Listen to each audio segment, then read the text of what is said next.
उस्मान हादी कौन था जिसका शेख हसीना से पुराना नाता था? मोहम्मद यूनुस को बेहद पसंद था और उसे भारत से नफरत का पोस्टर बॉय क्यों कहा जाता था? नमस्कार, स्वागत है आपका न्यूज़ 18 का डिजिटल प्लेटफॉर्म देख रहे हैं आप। मैं हूं आपके साथ वैभव कृष्ण भौंडेली। बांग्लादेश के हालात इस कदर बिगड़ चुके हैं कि उसे सामान्य कर पाना दूर की कौड़ी लग रहा है। अंतरिम सरकार के प्रमुख सलाहकार मोहम्मद यूनुस की पकड़ ना तो जनता पर रही और ना ही शासन प्रशासन पर। शेख हसीना की चुनी हुई सरकार को सत्ता से बेदखल करने के बाद बांग्लादेश में व्यापक पैमाने पर हिंसा फैली थी। हिंदुओं को खासकर निशाना बनाया गया था। अब युवा नेता और शेख हसीना की सरकार को जबरन सत्ता से हटाने वाले कथित विद्रोह का प्रमुख चेहरा रहे शरीफ उस्मान बिन हादी उर्फ उस्मान हादी की हत्या के बाद बांग्लादेश में एक बार फिर से हिंसा की आग भड़क उठी है। व्यापक पैमाने पर आगजनी और अटैक की घटनाएं सामने आई हैं। मीडिया हाउस पर भी हमला कर उसे आग के हवाले कर दिया गया है।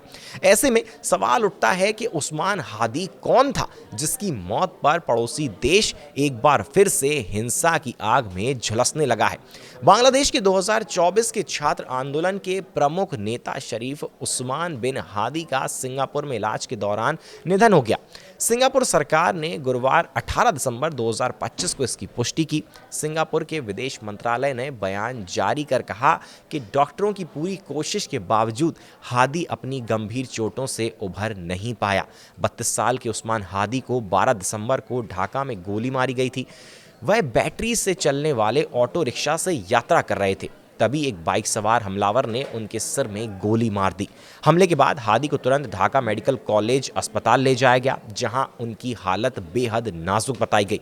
स्थानीय डॉक्टरों के अनुसार उनके ब्रेन स्टेम को गंभीर नुकसान पहुंचा था। इसके बाद बेहतर इलाज के लिए 15 दिसंबर को हादी को सिंगापुर जनरल हॉस्पिटल के न्यूरो सर्जरी आईसीयू में भर्ती कराया गया था। चलिए अब आपको बताते हैं कि क्या हादी चुनाव लड़ने की तैयारी कर रहा था।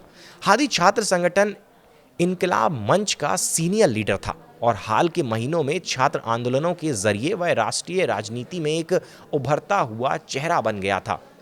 बांग्लादेशी मीडिया के अनुसार हादी अगले साल फरवरी में होने वाले आम चुनाव में ढाका 8 सीट से संभावित उम्मीदवार के तौर पर देखा जा रहा था।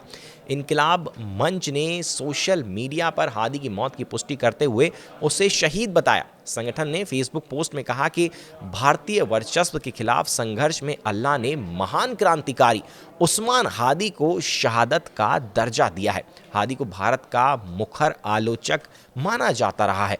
वह पूर्व प्रधानमंत्री शेख हसीना का भी आलोचक था। अब आपको बताते हैं कि कैसे शेख हसीना से हादी का पुराना नाता था। एक रिपोर्ट के अनुसार उस्मान हादी अपदस्थ प्रधानमंत्री शेख हसीना का पुराना सहयोगी था। हादी की हत्या के बाद बांग्लादेश की राजनीति और कानून व्यवस्था पर गंभीर सवाल खड़े हो गए हैं। पुलिस ने हमलावरों की तलाश तेज कर दी है। 2 मुख्य संदिग्धों की तस्वीरें जारी की गई हैं और उनकी गिरफ्तारी की सूचना देने वाले को 50 लाख तक का इनाम देने की घोषणा भी कर दी गई है। अब तक इस मामले में कम से कम 20 लोगों को हिरासत में लिया गया है, लेकिन जांच अभी भी लगातार जारी है। हादी की मौत की खबर फैलते ही देश के कई हिस्सों में विरोध प्रदर्शन शुरू हो गए। ढाका में सैकड़ों प्रदर्शनकारी सड़कों पर उतर आए। एक समूह ने करवान बाजार इलाके में स्थित प्रमुख अखबार प्रथम आलोक के मुख्य कार्यालय के बाहर प्रदर्शन किया और बाद में इमारत में घुस गया। वहीं पास ही स्थित डेली स्टार अखबार के दफ्तर में भी प्रदर्शनकारियों ने तोड़फोड़ की और आग लगा दी। मौके पर मौजूद सेना और अर्धसैनिक बलों ने हालात को देखते हुए तत्काल कोई कार्रवाई नहीं की। आपको ये भी बताते चलें कि हादी उन छात्र नेताओं में था जिसने शेख हसीना को सत्ता से हटाने वाले विरोध प्रदर्शन में अहम भूमिका निभाई थी। हादी की मौत की खबर सुनते ही अंतरिम सरकार के मुख्य सलाहकार मोहम्मद यूनुस ने घटना पर दुख जताया और राष्ट्रीय शोक की घोषणा भी कर डाली। यूनुस ने अपने टीवी संबोधन में कहा, डर, आतंक और खून खराबे के जरिए देश की लोकतांत्रिक यात्रा को रोका नहीं जा सकता। सरकार ने शुक्रवार की नमाज के बाद मस्जिदों में विशेष दुआ कराने और शनिवार को आधे दिन के राष्ट्रीय शोक की घोषणा की है।